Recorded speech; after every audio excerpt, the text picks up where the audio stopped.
Welcome back to the S-Wave project, my latest ukulele design project. A lot has happened in the last week and a half. I actually have a working prototype, and you just heard a few of the earliest notes that I played on it. Here you can see the updated design. I did a lot of work on the center part, which I'm calling the keel. I was able to reuse the headstock from the Wave ukulele design. The idea here is to make it very modular, so that centerpiece where the saddle and the bridge are can be reused over and over again. You can change the body, you can change the neck, you can change the fretboard.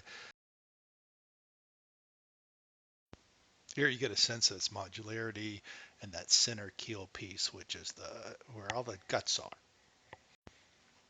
Now let's listen to a little bit of playing again, amateur playing.